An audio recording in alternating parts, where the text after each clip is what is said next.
बंधु माने आपणकर जदि वृष राशि होइथाय तेबे भिडियोटी को स्किप न करी थरे मात्र शेष पर्यंत निश्चय देखंतु कारण आजिर एही भिडियोटी वृष राशि व्यक्ति विशेष मानक पई बहुत ही खास हेबाकु जाउछि।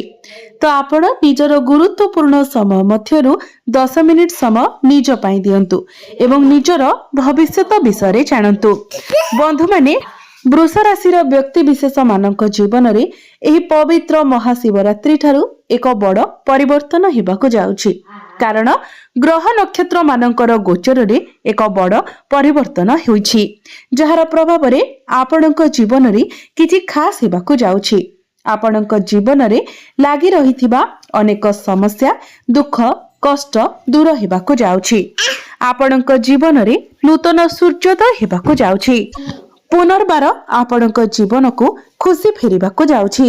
आपणक राशि दशम भावरे अर्थात कर्म भावरे लक्ष्मी नारायण राजयोगर निर्माण हेबाकु जाउछि। बुध शुक्र सूर्य एवं मंगल आपणकर दशम भाव को चलन करिवे तो आपणकर दशम भावरे चतुर्ग्रही योग बनिबाकु जाउछि जहा फलरे आपणक भाग्य रे एक बड़ परिवर्तन हेबाकु जाउछि। एही महाशिवरात्रि ठारू आपणक जीवन रे किछि खास घटना घटिबाकु जाउछि जहा आपण स्वप्न रे सुधा कल्पना करि नथिबे। एही महाशिवरात्रि ठारू आपणक जीवन रे अनेक गुडी परिवर्तन आसीबो। आपणकर कर्म रे आपण उन्नति देखिबाकु पाइबे। भाग्य रे मध्य उन्नति हेबो। अनेक दिगरु आर्थिक लाभ हेबार संभावना बनिबो। तेबे आसंतु जानिबा एही महाशिवरात्रि ठारू आपणक जीवन रे कोन सब बड़ परिवर्तन हेबार अछि। तेबे एहा पूर्वरु आपणकर जदि वृष राशि होइथाय तो भिडियोटी को लाइक करी चैनल टी को सब्सक्राइब करि दियंतु एवं कमेंट बॉक्स रे भक्ति एवं श्रद्धार सहित हर हर महादेव निश्चय लिखंतु।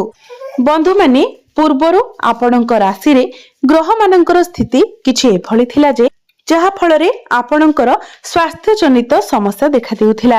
परिश्रम अनुसार आपण को फल प्राप्ति होई पारु नथिला। आपण को बहुत अधिक परिश्रम करबाकू पड़ुथिला। आपणकर कार्य क्षेत्र रे समस्या देखा देउथिला। आपण ऋण नेइथिले किंतु ऋण सुझिबाकू आपण सक्षम होई पारु नथिले। ऋण करजर भार आपणक उपरे बढ़ी जाइथिला। ऋण करजर मायाजल रे आपण छंदी होई जाइथिले। घर परिवार रे खुशीर वातावरण नथिला। शिक्षा क्षेत्र रे मध्य समस्या देखा देउथिला। आपणकर बहुत अधिक अजथा खर्च हेउथिला। समाज रे मान सम्मान कम होई जाइथिला। योग्यता थिबा सत्वे मध्य आपणको चाकरी टे प्राप्ति होई पारु नथिला। संतान संतति को नि आपण चिंतित रहुथिले।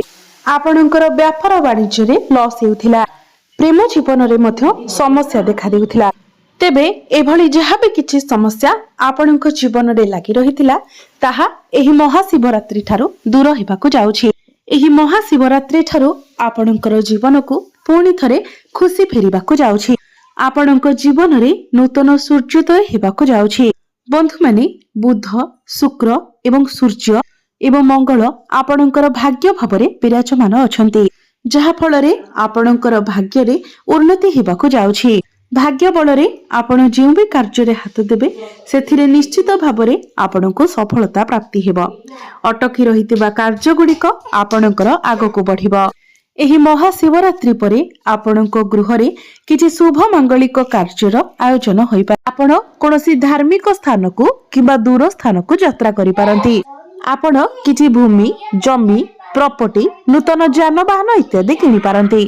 नूतन गृह इत्यादि निर्माण करि पारंती किंबा पुराना प्रॉपर्टी रु आपण को किछि टंका लाभ मध्य होई पारे। पुराना प्रॉपर्टी रु अर्थ आसी पारे। पैतृक संपत्ति रु आपण को लाभ मिलि पारे। पितांकर साहाय्य सहयोग आपण को प्राप्ति हेबा। पितांकर साहाय्य सहयोग आपण को प्राप्ति हेबा।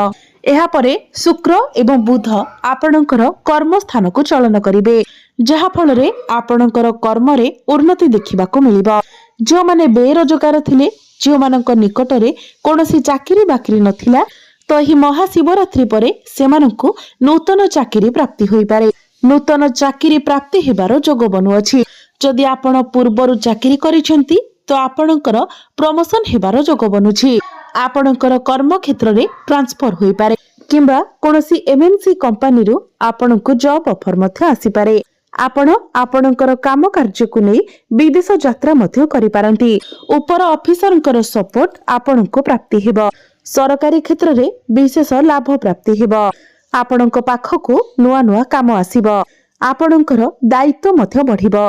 पूर्वरु आपणकर मांकर स्वास्थ्य रे जदि किछि समस्या लागि रहितिला तो से सब दूर होई जिवो। मांक सहित आपणकर संपर्क बहुत भल रहिबो। आपणकर पंचम भावर अधिपति बुध मध्य दशम भाव को चलन करिवे, जहा फल रे जे दंपति माने दीर्घ दिन धरी संतानर कामना करुथिले, संतान सुखरु वंचित थिले, सेमानंकु संतान सुख प्राप्ति हेबो। एवं जदि आपणकर संतान अछंती तो संतानंक तरफरु आपणको किछि खुशी खबर मिली पारे। आपणकर संतानंक पई आपण समाज रे प्रशंसित हेबे। जो माने प्रेम क्षेत्र रे अछंती सेमानंकु अनेक शुभ फल प्राप्ति हेबो। प्रेम जीवन रे लागि रहितिबा समस्त समस्यारु आपणको मुक्ति मिलिबो।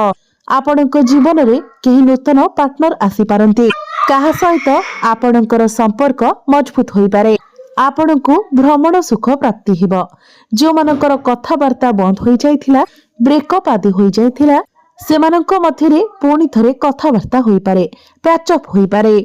जो मानकर विवाह बयस होई जायछि सेमानकर घर को विवाह प्रस्ताव मान आसीबो एवं विवाह मध्य फाइनल होई जिवो। शिक्षा क्षेत्र रे आपण बहुत अधिक उन्नति प्रगति करिवे।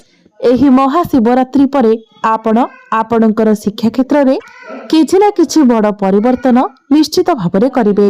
मन पसंदर कॉलेज रे आपणकर एडमिशन होई पारे। एही महाशिवरात्रि परे जदि आपणकर किछि एग्जाम अछि, कॉम्पिटिटिव एग्जाम अछि, सरकारी स्तर रे किछि परीक्षा अछि, प्रतियोगितामूलक परीक्षा अछि, तो सेथिरे आपणको शुभ फल प्राप्ति हेबो। जदि आपण किछि कंपटीशन रे पार्टिसिपेट करूछंती, स्पोर्ट्स रे पार्टिसिपेट करूछंती, तेबे सेथिरे मध्य आपणको शुभ फल प्राप्ति हेबो।